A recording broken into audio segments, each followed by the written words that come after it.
Bueno, buenas noches, bienvenido y lo dejo con el auditorio. Gracias, muchas gracias. Esta es mi declaración de conflicto de intereses. Por mis conferencias recibo mis honorarios y soy responsable de lo que hablo, basado en mi experiencia profesional y en la formación que he tenido.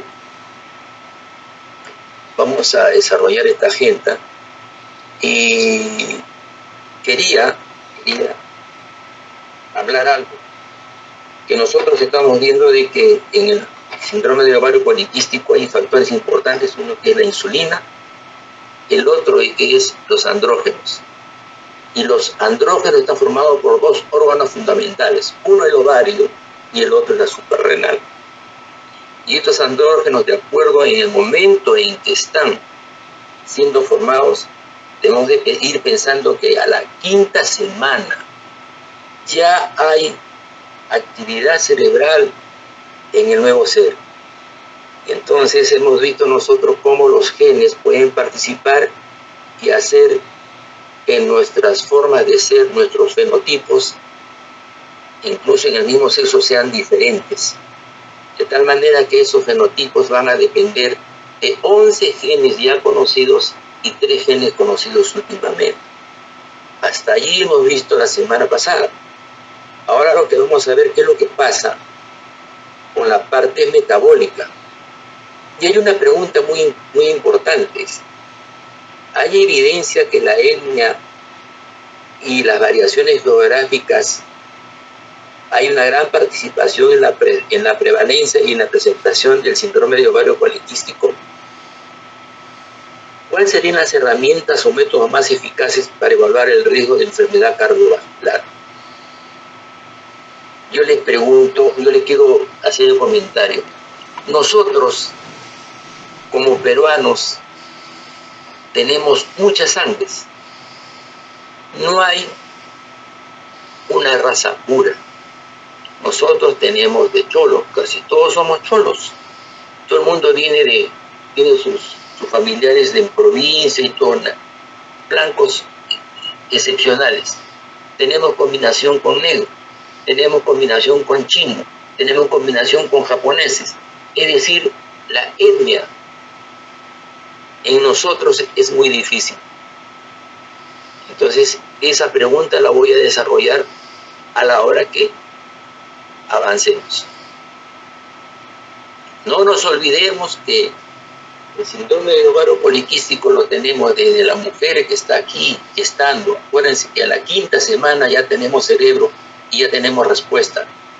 Luego del nacimiento tenemos, si es una niña obesa, es muy probable que sea obesa futura. Y en la etapa de la adolescencia, lo que más molesta a las adolescentes es la adrenarquia precoz, el acné, tenemos el hirsutismo y los trastornos del ciclo con los dolores, como hemos visto en la presentación al inicio. ¿Y qué va a pasar en la mujer menopáusica? Va a recibir lo que tenemos desde temprano, desde lo que se ha hecho desde temprano. Probable que tenga un cáncer endometrial, una enfermedad cardiovascular o una diabetes mellitus. Entonces, es una expresión constante y de por vida. Podemos ver nosotros en cualquier etapa de la vida y ver nosotros con el síndrome de ovario poliquístico. El síndrome de ovario poliquístico se va a caracterizar porque tiene problemas de carácter reproductivo. ¿Y en qué se caracteriza este problema de carácter reproductivo? Que tiene que ver con la irregularidad menstrual. Y si tiene problemas con la irregularidad menstrual, va a tener problemas con la infertilidad. Y entonces, por otro lado, las características metabólicas, que incluyen la resistencia insulínica y factores de riesgo elevados para diabetes mellitus tipo 2. Porque si antes de salir gestando hay un problema de sobrepeso, va a generar resistencia insulínica. Esa mayor cantidad de insulina se va a unir a la LH a nivel del ovario y va a generar mayor cantidad de andrógenos.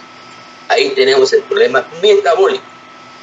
Entonces, la función ovárica anormal en estas mujeres con síndrome de ovario poliquístico se caracteriza porque tiene una selección deficiente de folículos, es decir, selecciona un montón de huevos, pero ninguno es efectivo. O sea, no tenemos el folículo dominante, no tenemos un líder para que esto pueda gobernar y tratar de ordenar a todos los demás. Entonces hay un mayor número de folículos primarios y preandrales, y posiblemente debido a la producción elevada de andrógenos intraováricos. O sea, los andrógenos son muy importantes en esto. Cuando hablemos de esta parte de la patogénesis en el síndrome de ovario poliquístico, ya hemos manifestado que hay una parte ovárica, y la parte ovárica realmente tiene tres elementos fundamentales. Pero tiene quistes ováricos, tiene folículos atrésicos, que muchas veces se acompañan con el hipo o el hipertiroidismo. Adrenal, tener una adrenalite precoz, hay deficiencia enzimática, tiene un síndrome de enfermedad de Cushing y también tiene que ver el estrés. La adrenal se va a caracterizar porque pueda que libere cortisol. Muchas veces la liberación de cortisol no es la misma en las 24 horas, sin llegar al síndrome de Cushing, pero hay un hipercortisolismo, el cual puede actuar en la madrugada, y es muchas veces que algunas personas tienen una glucosa de 107, 110 en ayunas, pues es que se ha peleado toda la noche soñando en lo que sea y se ha elevado el cortisol. Lo que sí es perenne es la parte de andrógenos, porque los andrógenos lo está proporcionando a través de la dihidroepiandrosterona sulfato.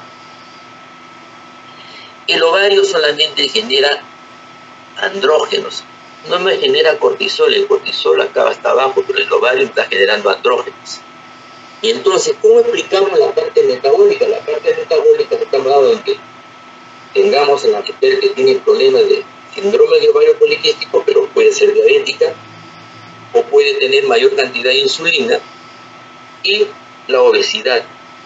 Si no luchamos contra la obesidad, no vamos a tener esto, no vamos a poder vencer este cuadro. Entonces aquí se caracteriza por tener una mayor cantidad de insulina, el hiperinsulinismo, y tenemos la somatomedina libre. En el ovario se caracteriza por tener mayor cantidad de andrógenos y la adrenal por mayor cantidad de andrógenos. Entonces, cuando uno estudia, tiene que decir, ¿de dónde viene el andrógeno? ¿Viene el ovario o viene la suprarrenal o vienen los dos? Las características metabólicas se ven cuando se hacen estudios estadísticos univariados. Vemos nosotros que la obesidad, la hiperandrogenemia están presentes y en la poliquistosis ovárica. Y el multivariado no interviene la poliquistosis ovárica, solamente la obesidad y el hiperandrogenemia. Una pregunta que me hicieron la vez anterior era, ¿qué diferencia había entre el síndrome de ovario poliquístico delgado y el obeso? Sencillo es esto. En ambos hay resistencia a la insulina. Quiere decir que hay suficiente cantidad de insulina, pero el organismo no la usa. En el delgado, en la persona delgada, la LH está incrementado. Y esta LH incrementada actúa a nivel de la teca, pero también va a haber liberaciones intermitentes de hormona de crecimiento, y esto va a hacer que se genere una hiperandrogenemia.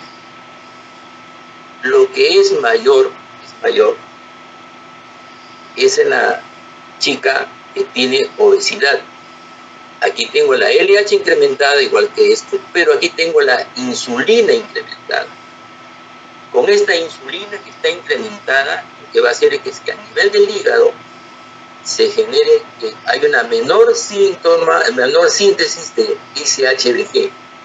Y este SHBG es el microbús de los andrógenos. Si yo no tengo movilidad para que me transporte, va a haber mayor cantidad de gente en la calle que son los andrógenos. Entonces lo que hace la insulina es disminuir la SHBG. Entonces esto va a generar que haya una mayor cantidad de andrógenos, hay una hiperandrogenemia. Entonces aquí vemos la diferencia del delgado y del obeso. eso es lo que le digo yo, qué es lo que pasa con las señales de estrés, sobre todo con el cortisol. Entonces, en ayunas, uno que habrá dormido, no ha dormido bien, se ha peleado con alguien, entonces va al ayuno y tenemos neuromoduladores inducidos por el estrés. Y esto me va a dar una actividad reducida en el eje reproductivo. Pero si esto es constante, hay cambios metabólicos inducidos por el ayuno. Estos cambios metabólicos tienen que ver con una menor cantidad de energía, se alimenta mal, se alimenta pobremente, y hay un aumento en la movilización de las reservas de energía en el ayuno prolongado. Entonces, el ayuno, si es que no tomamos desayuno, vamos a tener mayores problemas. Entonces, la mujer que desea tener hijos, estamos en el síndrome de ovario poliquístico, es preferible que tome un ayuno bien marcado, adecuado, que no incremente el peso y que sea bien nutrida. Esto es para poder explicar a ustedes, de acuerdo a las características de Rotterdam, en qué es lo que pasa con los distintos tipos. Tenemos qué pasa con la mujer que tiene anovulación con hiperandrogenismo y poliquistosis ovárica. Aquí tenía que ver con el síndrome metabólico. El síndrome metabólico tenemos casi un 16% y una resistencia a insulina de un 14%. Quiere decir que la anovulación con hiperandrogenismo va a tener un 16% de síndrome metabólico, pero tengo un 14% de insulinoresistencia. Pero ¿qué pasa con el hiperandrogenismo y la poliquistosis ovárica? Eso es acá con el síndrome ovárico full, tremendo. Tenemos casi 96-61%. El síndrome metabólico tengo yo acá casi un 21% e insulinoresistencia casi el 20%. En los que no tienen poliquistosis ovárica, tenemos que el síndrome metabólico solamente hay 5 y la insulinoresistencia en 2. Significa entonces que de acuerdo a la característica de presentación con o sin poliquistosis ovárica, con o sin hiperandrogenismo, va a variar en el fenotipo. En los que no tienen hiperandrogenismo, que más o menos en este estudio que es el equivalente a casi al 36%, no hay síndrome metabólico y solamente hay una insulinoresistencia. Entonces quiere decir que quien está comandando la característica importante para llevar y poder seguir investigando y estudiando a la mujer con síndrome de ovario poliquístico es el hiperandrogenismo. El síndrome de ovario poliquístico es una condición que requiere una atención, pero de por vida. Tenemos que ser muy acuciosos, tenemos que estar observando a la paciente que nos va a consultar. La paciente que nos va a consultar no nos dice, vengo porque tengo síndrome de ovario poliquístico, salvo que le han hecho una ecografía y le han dicho que tiene síndrome de ovario poliquístico. Pero si no, va a ser una mujer que una tiene que agarrar y estudiar desde la piel, estudiar de la piel adecuadamente, haya acantosis o no haya acantosis, ver los codos, ver las rodillas. Entonces tenemos una parte metabólica y los desórdenes reproductivos. En los desórdenes reproductivos, en la primera etapa, en la gente más joven, tiene que ver con el embarazo. Y si este es muy joven, tiene que ver con la salud del niño. ¿Qué es lo que pasa con la salud? Si es muy joven, tiene el entrenamiento adecuado para seguir adelante. Está pensando solamente tener un hijo, va a tener 2 hijos, algunos tienen 3 rápidamente, no hay un cuidado, no hay una mirada del futuro. ¿Y qué es lo que sucede con la salud futura de la mujer? Entonces, son 3 elementos. El embarazo, que a veces viene sin querer. Este embarazo tiene que ver con la salud futura del niño. Y si siguen continuamente estos embarazos, si no son bien controlados, tiene que ver con la salud de la salud futura de la mujer. Entonces, este es importante. Entonces, el desorden reproductivo es el primer elemento para compenetrarnos y estudiar bien y aconsejar y la enfermedad metabólica luego de los 35 años para ver qué es lo que podemos hacer por ella. Dentro de estas entidades de enfermedad metabólica, síndrome metabólico, vemos nosotros que principalmente tenemos la diabetes tipo 2 y la enfermedad cardiovascular. Y que esto se va a ir incrementando a medida que va avanzando la edad. Esto, a medida que vamos teniendo mayor edad, vamos a tener la mayor probabilidad de tener estas entidades, tanto en hombres como en mujeres, pero en las mujeres es mucho mayor. Entonces vemos en las primeras etapas de la vida tenemos la disfunción reproductiva, que tiene que ver con los ciclos irregulares, con el hirsutismo, con la infertilidad, con el embarazo. Pero todo eso está relacionado ¿con qué? Con la obesidad, está relacionado con la resistencia a la insulina, está relacionado con la hipertensión arterial y está relacionado con la dislipidemia. Todo esto está relacionado. Entonces nuestra lucha mayor está contra la obesidad. A medida que aumenta, se incrementa el peso, vamos subiendo de peso. Cuando las chicas son de 15, 16 años están con su peso. Dicen, ¿cómo quisiera tener el peso cuando tenía 16 o cómo quisiera tener el peso cuando tenía 18? Cuando me casé tenía 55 kilos, ahora que tengo 35 o 40 tengo 75 kilos. Entonces le digo, quiere decir que el esposo la hizo engordar. Entonces, por otro lado, a medida que aumenta el peso, aumenta la grasa. A medida que aumenta la grasa, va a haber una mayor liberación de ácidos grasos libres. Y esto va a hacer de que la insulina se incremente hasta un determinado momento, hasta que el páncreas agote su funcionamiento hasta el 50% de la población, que es donde se hace presente la diabetes mellitus. En este caso puede ser la diabetes mellitus gestacional. Luego de ahí de la diabetes mellitus gestacional viene la diabetes tipo 2 y esto conlleva al incremento de peso con el menor uso de la insulina, va a generar una resistencia insulínica y aquí voy a tener la enfermedad cardiovascular. Antes de esto, cuando la mujer sigue subiendo va a tener problemas de anovulación. Hemos dicho que la insulina va a hacer que disminuya la SHBG, hay una mayor secreción de andrógenos, hay un aumento de andrógeno total, y SHBG que no existe va a tener mayor número de andrógenos libres, y esto me va a llevar ¿a qué? A que la mujer tenga mayor cantidad de vellos. Va a tener bigotes, va a tener barba, va a tener patillas, se le va a caer el cabello, así como la imagen de Grau, se le cae la coronilla, se le cae por partes, y dice, doctor, ¿qué pasa? Se me cae el cabello. Tiene vellos en la espalda, tiene vellos en la región intermamaria, en la areola mamaria, por encima del ombligo, por debajo del ombligo, en la región baja de la espalda, en la parte de los muslos y a nivel glúteo. Entonces, todo esto se va a generar, ¿por qué? Porque yo tengo una mayor cantidad de andrógenos libres, esta cantidad. Y esto es lo que va a alterar y lo que estamos observando en las mujeres con el síndrome de ovario poliquístico. Entonces, la variación étnica en mujeres con sospecha del síndrome de ovario poliquístico, y hay una evidencia de etnia, pero esto, digamos, más se ve en la parte de Europa y en Estados Unidos.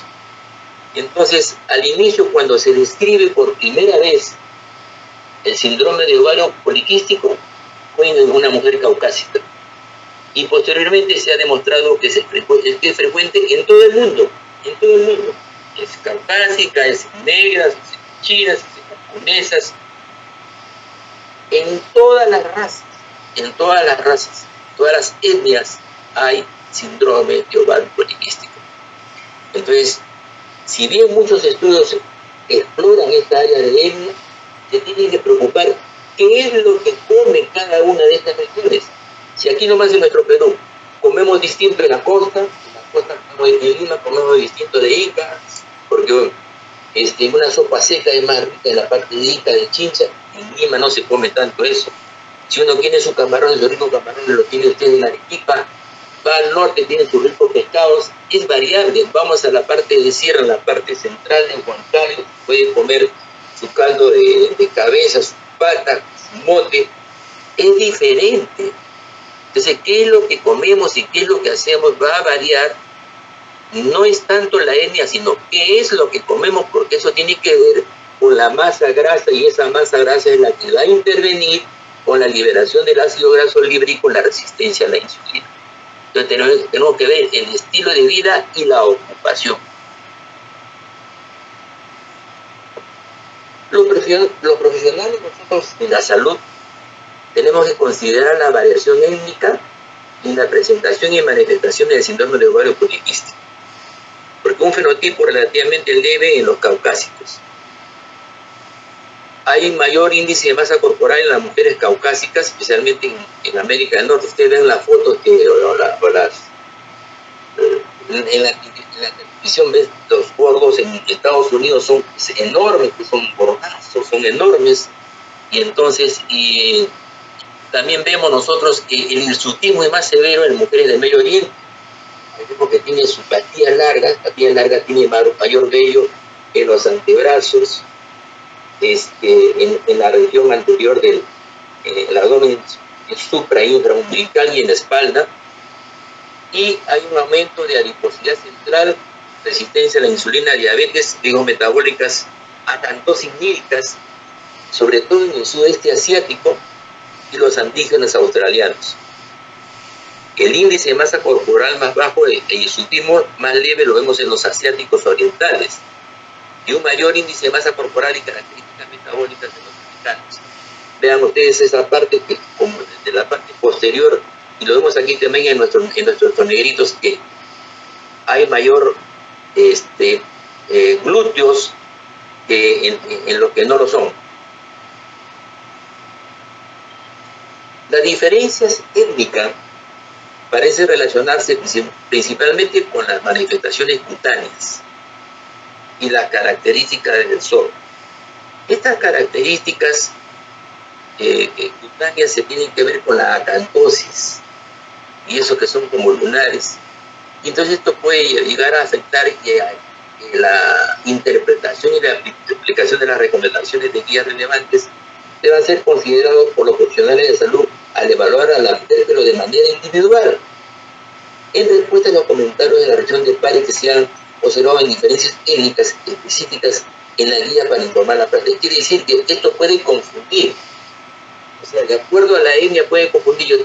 Puede tener acantosis, puede tener esos lunares, y sin embargo no tener síndrome de ovario poliquístico. Entonces tenemos que darnos cuenta de lo que tenemos en nuestro medio. Sí está la relación de la acantosis, sí está con el hiperinsulinismo, está muy relacionado, pero en otros países eso no está muy claro. ¿Cuáles son los marcadores de riesgo cardiovascular de enfermedad metabólica y síndrome de ovario poliquístico? Tenemos que la dislipidemia, la presión arterial elevada, la obesidad central, la insulinoresistencia, la inflamación sistémica. Porque la inflamación sistémica va a hacer de que la grasa se inflame porque va a haber mayor liberación de TNF-alfa, interleucina 6, y todo esto me va a llevar a tener mayor cantidad de grasa a nivel del abdomen, y voy a tener mi síndrome metabólico con triglicéridos elevados o con la presión arterial. Y otra cosa que se va a acompañar y que muy poco a veces lo relatamos o lo relacionamos o lo averiguamos es el apnea del sueño. Es importante investigar también, porque en mujeres que tienen apnea del sueño tienen problemas con la resistencia insulínica. Esto es muy importante que estemos averiguando a la hora de hacer una buena historia clínica.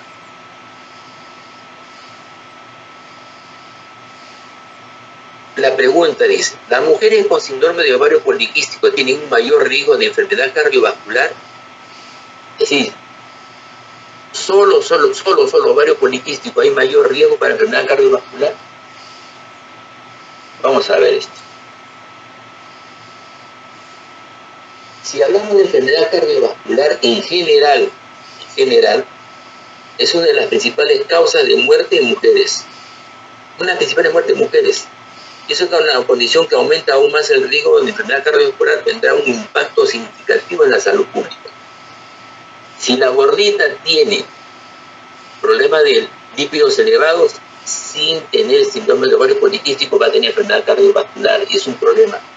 Muere por hipertensión, esa es la mayor causa. Entonces, lo que hay que pensar es que esta enfermedad cardiovascular, ¿a quién va a afectar? ¿A la joven?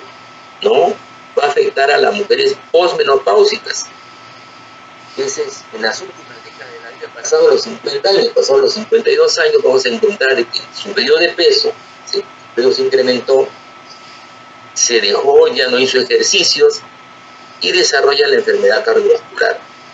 Y por los factores de riesgo que hemos visto, que es dislipidemia, insulinoresistencia, síndrome metabólico, apnea del sueño, entonces esos van a estar presentes en la edad adulta temprana, porque eso, la mujer que ronca de temprano, ronca de los 30 y tantos años, ya empieza a roncar. Si no, pregunten a los recién casados, van a ver que sí, su mujer ronca desde temprano y ronca desde la noche hasta las primeras horas de la mañana. Esto hace que la determinación de riesgo de enfermedad cardiovascular en el SOP sea muy desafiante. Se reconoce que el síndrome metabólico y los factores de riesgo de enfermedad cardiovascular aumentan claramente en el síndrome de ovario poliquístico, porque ahí tengo el factor androgénico. Hemos dicho que ese factor androgénico es importante y esto me va a agravar la enfermedad cardiovascular. Y entonces hay que tener en cuenta esto, pero de todas maneras hay que estudiarlo y ver todos los elementos clínicos de riesgo de enfermedad cardiovascular en general y detenerlo de manera óptima y seguir los métodos que recomienda la Sociedad Americana del Corazón para seguir la misma forma, no es diferente. Hay que seguir los mismos métodos, nada más. ¿Qué pasa con la obesidad y la insulinoresistencia? En este cuadro quiero resumirlo. Yo tengo la obesidad, uno tiene la obesidad,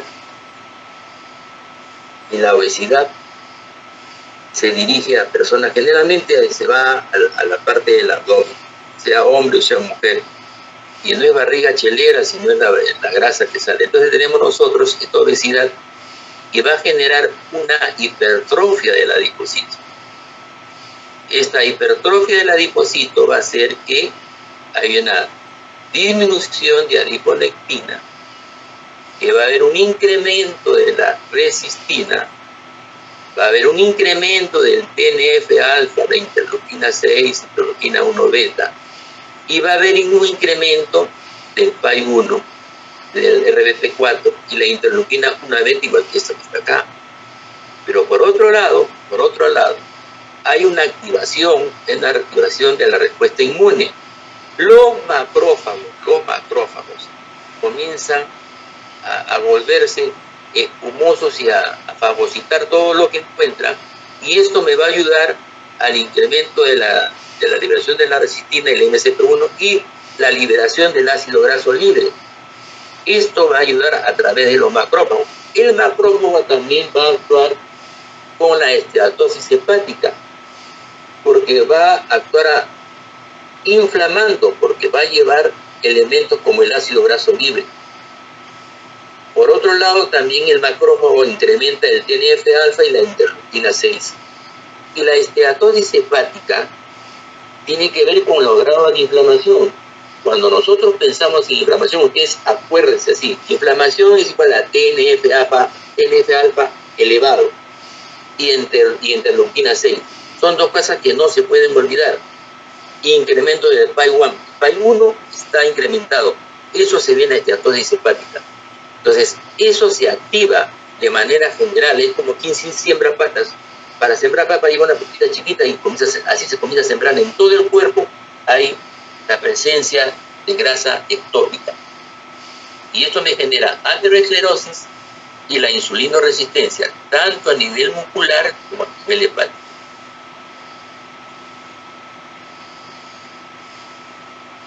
¿Cuáles son las causas de la resistencia a la insulina? Hay 3 tipos de resistencia a la insulina. Así, 3 tipos. y todos tienen que ver con el receptor. La resistencia insulínica tipo A se produce como resultado de una función alterada en el receptor de insulina, porque así hace, hay una mutación. El receptor por sí solo está alterado. Se alteró porque hubo una mutación o porque no le hace caso a la insulina. La resistencia, la insulínica tipo B, ¿a qué se debe? Se debe que hay anticuerpos dirigidos contra el receptor. Ya no es el receptor está normal, está tranquilo, no hay cambio, sino vienen los anticuerpos y genera una alteración. Y la resistencia insulínica tipo C se debe a la disfunción, pero ¿de dónde? Posterior, en la parte interna ya de la célula, del receptor. Se produce un deterioro. Entonces ahí ya no hay efecto de activación del grupo de las tirosinas y que aceleren la activación a nivel del AMP cíclico, más bien la adenosina va a estar alterada. Hay defectos intrínsecos que producen como un defecto del gen del receptor de la insulina que altera su función fisiológica normal. Los defectos extrínsecos se deben a factores circulantes, por ejemplo, hormonas de citoquinas que hemos visto anteriormente, citoquinas inflamatorias, que intervienen con la unión de la insulina y el receptor de la insulina.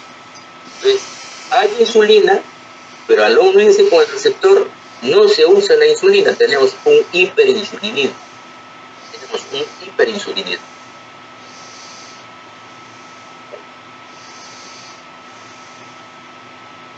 Hay un grupo con todo esto que hemos estado hablando, ¿qué hay en la literatura?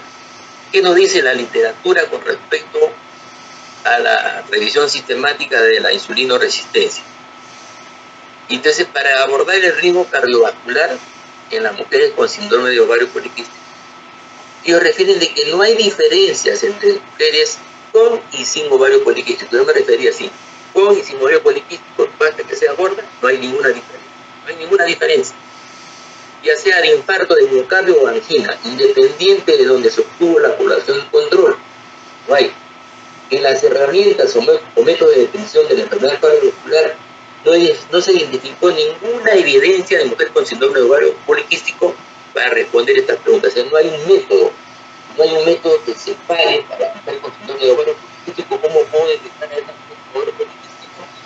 No hay, sino que es el mismo que se emplea para cualquier mujer que tiene problemas de enfermedad cardiovascular. Una declaración de Producción Internacional sobre la evaluación del riesgo cardiovascular en el síndrome de ovario poliquístico y directrices sobre la evaluación del riesgo absoluto global, obesidad, lípidos e hipertensión para la población en general, está presente, pero es en general, porque la obesidad te va a traer consigo, no hay una diferencia de la obesidad en el síndrome de ovario poliquístico a la obesidad de la mujer que no lo tiene, por lo tanto se tiene que estudiar de la misma manera. Entonces, el concepto de riesgo global de la enfermedad cardiovascular también se consideró importante y pertinente en la mujer con síndrome de ovario poliquístico. O sea, la obesidad per se, por sí solo, es importante en la mujer con síndrome de ovario poliquístico como en la que no la tiene.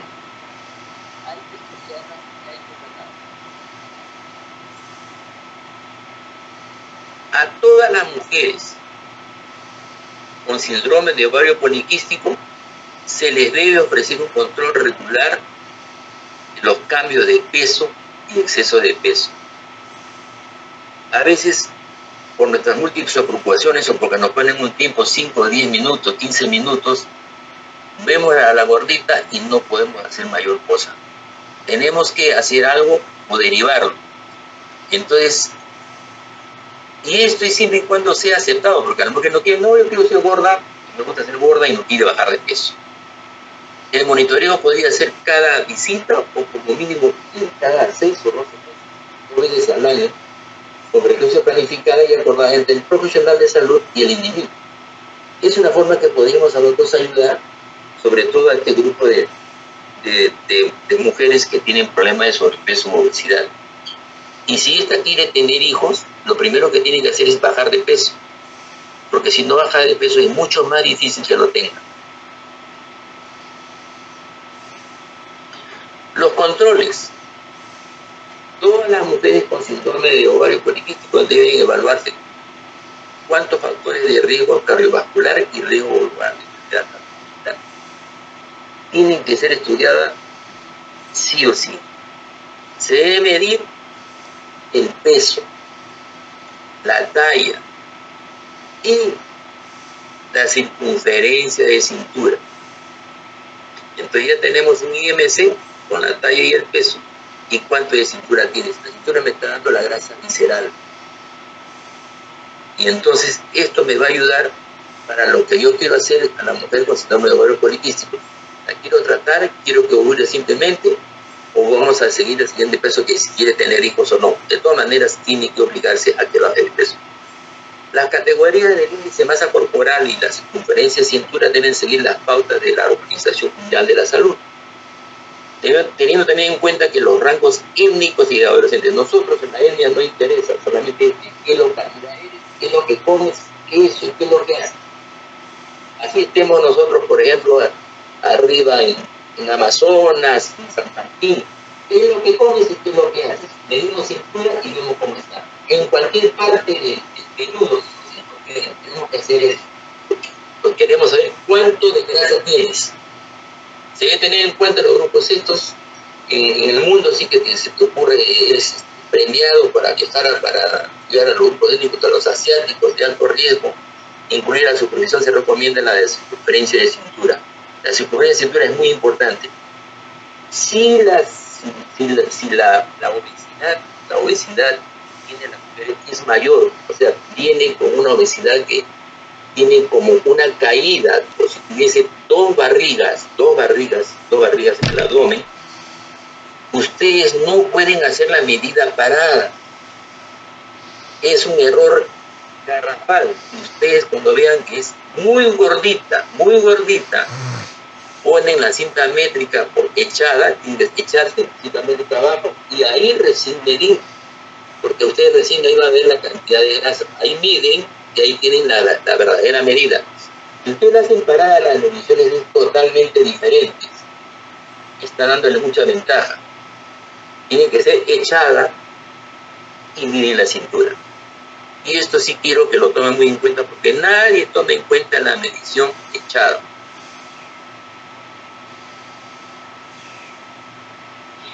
¿Qué sucede si la detección revela factores de riesgo de enfermedad cardiovascular? Gracias a Dios, cada vez veo menos cantidad de mujeres fumar, gracias a Dios.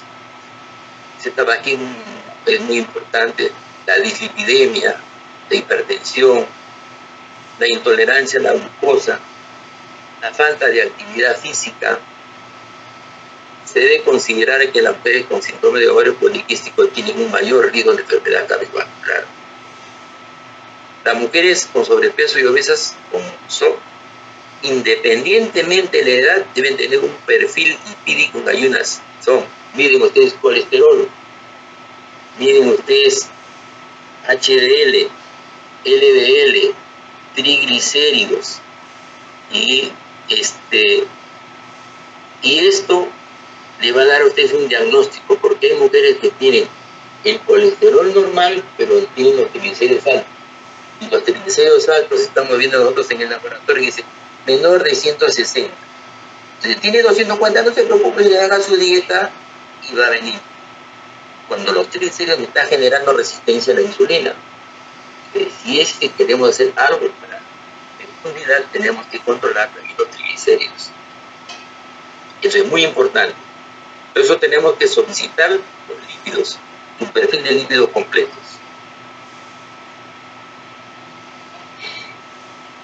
Viendo ya la parte de diabetes gestacional y la intolerancia a la glucosa y la diabetes tipo 2. Las mujeres con síndrome de ovario poliquístico tienen mayor riesgo de intolerancia a la glucosa, tienen mayor riesgo de diabetes gestacional y diabetes mellitus tipo 2. Vamos a ver qué es lo que dice la literatura. La glucosa es una variable continua. Los niveles de corte para diabetes gestacional, intolerancia a la glucosa y diabetes tipo 2 siguen siendo controvertidos y algo arbitrarios. Si nosotros recibimos un reporte de un laboratorio muy conocido, vemos que su valor normal está entre 75 y 110, pero la norma dice que el valor normal de la glucosa es entre 65 y menor de 100, o sea, hasta 99. Y si decimos que es normal 110, estamos en un estado prediabético. Entonces, es una cosa controvertida. Ven un colesterol de 240, no sale en rojo, sale en negro. Un LDL en 160 no sale en rojo, sale en negro, y tiene un 60% más de LDL. ¿Qué pasa? Que en el embarazo, de cualquier elevación de la glucosa, esta elevación de la glucosa va a aumentar la morbilidad tanto de la madre como del bebé. Entonces, cuando ya tenemos a nuestra paciente con una elevación de glucosa, tenemos que tratarla inmediatamente, porque es o es la mamá, o es el bebé, o son los dos. Entonces, la intolerancia aumenta los riesgos para la salud a largo plazo, incluida la enfermedad cardiovascular y la diabetes mellitus. Y esto aumenta los riesgos micro y macrovasculares. Entonces, ahí decimos, la enfermedad micro-macrovascular está 5 años antes de que presenta la diabetes. Aquí está la presentación. Entonces, tenemos que tener cuidado y darnos cuenta a nuestra paciente qué es lo que le vamos a exigir y cada vez que nos visita. Hay protocolos de detección óptimos para las infecciones que van a variar. La prueba más confiable para la detección de diagnóstico es la prueba de tolerancia oral a la glucosa. También la glucosa en ayunas, también la hemoglobina glicosilada. Y en el síndrome de ovario poliquístico, donde se ha demostrado en análisis independientemente de la índice de masa corporal, hay mayor riesgo de diabetes gestacional, mayor riesgo de intolerancia a la glucosa y diabetes mellitus. Y por supuesto, una resistencia insulínica subyacente.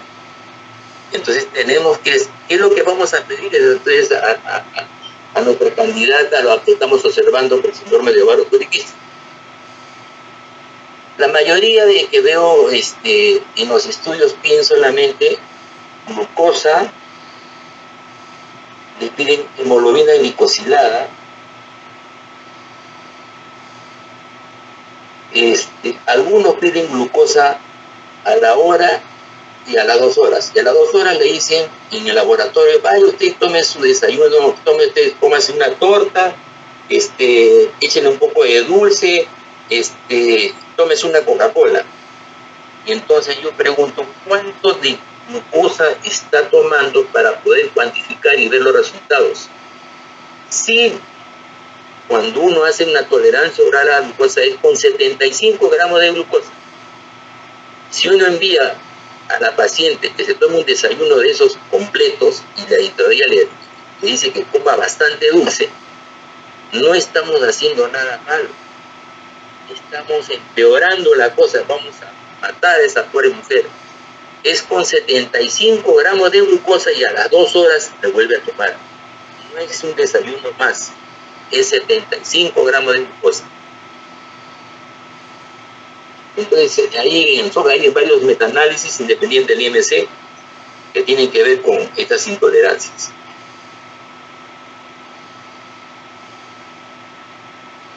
Veamos aquí, para ponernos de acuerdo, cuándo es una glucosa normal. Aquí tenemos nosotros un tiempo en minutos y aquí tenemos una concentración de glucosa. Si la glucosa es menor de 100, es normal. No hay vuelta que darle, está escrito en todas partes, es normal. Glucosa menor de 100 es normal. Menor de 100, ¿cuánto es? 99, y no puede ser 98, pero es 99. No hagamos 98, es 99. Una glucosa mayor de 125, o sea, 126 es diabetes. Esto es en ayunas. Glucosa mayor de 126, o sea, 126, y todavía se le puede dar la posibilidad. 2 glucosas mayores de 125 ya es diabetes mellitus, dando una segunda oportunidad de ser bueno. Y la glucosa normal es menor de 100. En la tolerancia oral a la glucosa y las cantidades que hay entre 100 y 125 es intolerante o prediabético, quiere decir. Hacemos la tolerancia oral, aquí le damos la bebida glucosada y es normal si la cantidad a las 2 horas es 140. Es normal, totalmente normal. Si a las 2 horas es 140. Entonces, es normal si tiene 99 en ayunas y es normal si tiene 140 a las 2 horas. Aprende esos números. 99 y 140. Pero, si le tomaron la glucosa a las 2 horas y es mayor de 200, es diabetes. Es diabetes. Eso no necesita repetición, porque la repetición sería una ofensa. A las 2 horas, mayor de 200 es diabetes. Mayor de 200 es 201, es diabetes. Mayor de 140 y menor de 200 es una intolerancia o prediabetes. Entonces acordémonos de estas cantidades. Glucosa plasmática en ayunas, basal de 100 a 125, prediabetes o intolerante. Mayor de 125, diabetes mellitus tipo 2. En test de tolerancia oral a la glucosa a las 2 horas, después de 75 gramos de glucosa, de 140 a 199, prediabetes. Mayor de 200, diabetes. Eso hay que tener en cuenta. Juguemos un poquito acá. Aquí tenemos los valores de glucosa y estos son valores de insulina. Si ustedes quieren estudiar adecuadamente a la paciente, tienen que ver glucosa e insulina. No pueden pedir una sola. Pidan las dos. Entonces decimos nosotros que la glucosa en ayunas, si tiene 72, es menor de 99, es normal. La insulina con 5.6 es normal. A las 2 horas, la glucosa tiene 81, es menor de 200, menor de 140, es normal. 24,8 es normal. Pero como ustedes son médicos, aquí lo he graficado, esta glucosa que está acá, lo he graficado acá, 72, 112, 114, 93 y 81, es este. Y la insulina tiene 5.6, acá, tiene 38.2, 37.5, 36.3 y 24.8. Este azul es la glucosa normal de cualquier sujeto que no tiene antecedente de diabetes. Entonces vemos que esta línea amarilla es del paciente. Entonces vemos que este paciente no tiene nada, está totalmente normal. No hay resistencia a la insulina. Entonces, aquí en la insulina, este azul es el normal. Y este, el amarillo, es el del paciente. Entonces, como ustedes tienen que salir aprendiendo algo de acá, les voy a decir, cuando esto se presenta así, cuando la insulina está por debajo, muy cerca a la curva de diabetes, a esto se llama pérdida de efecto incretina. A esto se llama pérdida, este amarillo está lejos del azul. Y esto se llama pérdida de efecto incretina, que siempre nos han venido a hablar los mexicanos, los norteamericanos. No, esto es pérdida de efecto incretina. Véanlo ustedes en vivo y en directo. Otro. Aquí tenemos 75 de glucosa en ayunas, normal. Insulina 6.20, normal. A las 2 horas 105, normal. La insulina a las 2 horas 40.3, normal. Pero veamos la curva acá. Esta es la glucosa, 75 y termina en 105. Pero acá a los 90 minutos yo tengo 64, que es este. Y 64 no es normal. Aquí tengo un estado hipoglicémico. Aquí tengo hipoglicemia, aquí. Y aquí en 68 también tengo hipoglicemia. Entonces, ¿qué es lo que está ocurriendo? Veamos acá. Esta es la insulina. Hasta los 30 minutos es normal. A los 60 minutos cae acá ese efecto de incretina. Pero va a caer más todavía. Porque a los 90 minutos tiene 11 y a las 2 horas se recupera. Entonces, cuando tiene aquí 11, estamos en estado aquí. Esta es una hipoglicemia sin insulina incrementada. Es el diagnóstico. Hipoglicemia sin insulina incrementada. Porque para que haya hipoglicemia, la insulina debería estar alta. No, acá la insulina está baja. Se llama hipoglicemia con insulina no incrementada. Es otro diagnóstico, además de pérdida de efecto incretina. Entonces ya estamos aprendiendo a leer una tolerancia oral a la glucosa, y estos datos son importantes para la mujer con síndrome de ovario poliquístico. Vean otro acá. Glucosa 101, normal, a las 2 horas 132, o sea, le piden, es normal. 151 a los 30 minutos. Pero ven ustedes la insulina, tiene 37 en basal, y lo máximo que hay en la insulina basal es 25. A los 30 minutos tiene 356. A los 60 tiene 302. A los 90 tiene 258. Y a los 120 tiene 292.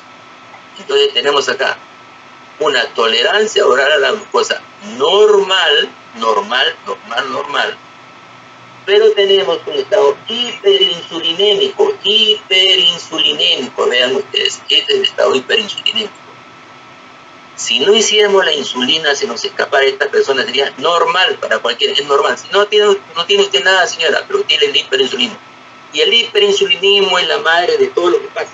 Se pone más gorda, se pone liberando mayor cantidad de ácido graso, se une más con la LH, le genera mayor cantidad de andrógenos.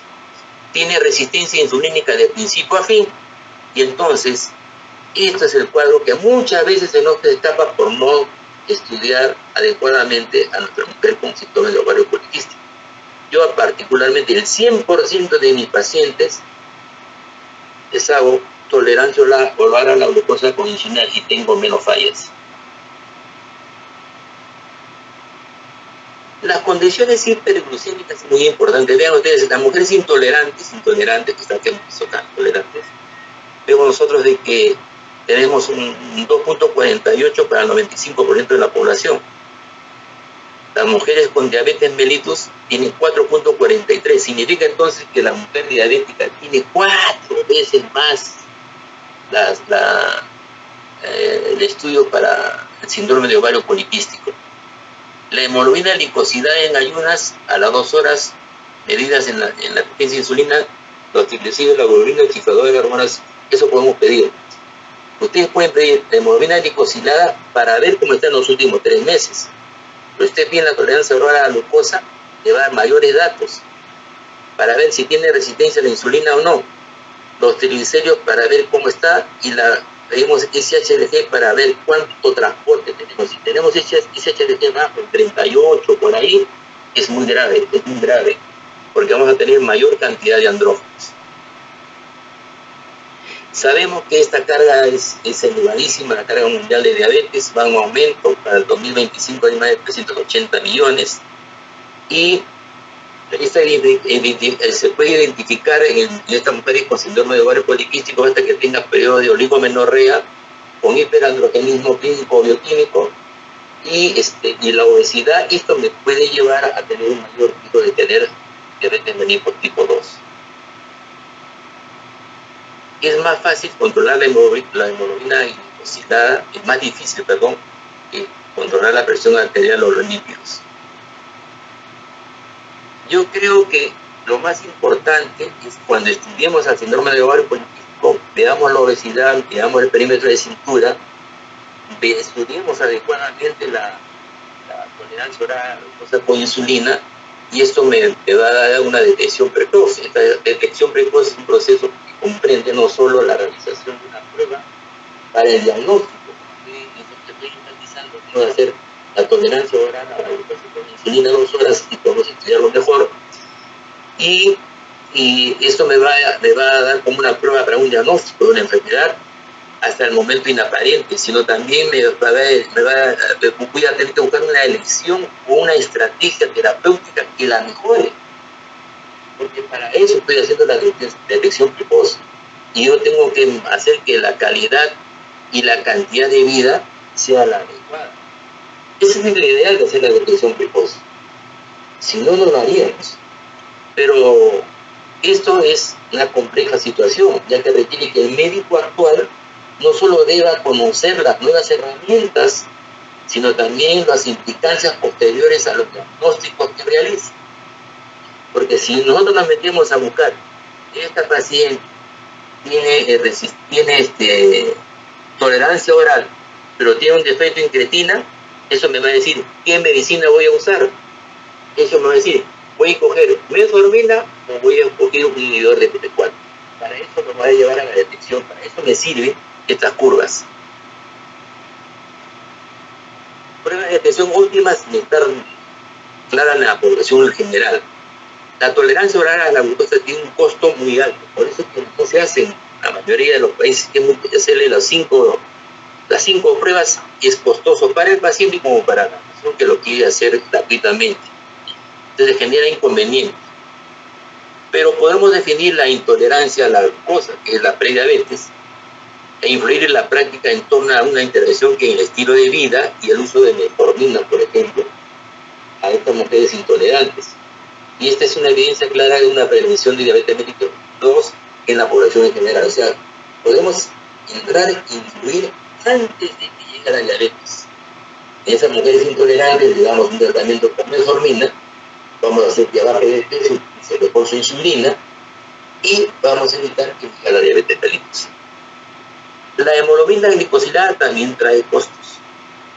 Entonces hay interferencia con otras condiciones y variaciones étnicas. Se considera fondos para incrementar esta diabetes gestacional. Vemos de que a veces tenemos que hacer de todas maneras la prueba de tolerancia oral a la glucosa en algún momento de la situación, y generalmente tiene que ser antes de las 28 semanas. Y esto es muy importante. De las 24 y las 28 semanas hacemos el diagnóstico, vamos a hacer mucho por esa madre y por ese niño. ¿Qué recomendaciones le tengo que dar a los profesionales de la salud y las mujeres con síndrome de ovario poliquístico? Deben ser conscientes de que, independientemente de la edad, la prevalencia de la diabetes gestacional, la intolerancia a la glucosa y la diabetes tipo 2 es 5 veces más alta en Asia, 4 veces más en Norteamérica y 3 veces en Europa. Todavía nosotros no tenemos esos datos, y aumenta significativamente en el síndrome de ovario poliquístico con riesgo independiente, pero exacerbado por la obesidad. El estado glucémico se debe evaluar al inicio en todas las mujeres con síndrome de ovario poliquístico. Por eso que le digo, si yo hago a todas las mujeres, miren, no, deben tratarse conmigo, le hago la tolerancia a la glucosa con insulina, he avanzado, porque muchas veces encuentro pérdida de peso en creatina, que tiene prediabetes, que tiene hiperinsulinismo con tolerancia oral a la glucosa normal. Entonces son cosas que podemos detectar. Entonces, a partir de esta evaluación, cada uno que vamos a llamar cada 3 años o cada año para mujer, porque no derivar a los colegas que trabajamos en el hospital. Se debe realizar la prueba de tolerancia oral a la glucosa en ayunas con una hemoglobina glicosilada para evaluar los estados glucémicos, sobre todo en mujeres de alto riesgo con síndrome de ovario poliquístico, sobre todo aquellas mayores de índice de masa corporal de 25, pero cuya masa grasa sea mucho mayor de 5. Y ya de acuerdo a la etnia tenemos que buscar hacer la glucosa en ayunas y hacer toda la tolerancia oral a la glucosa.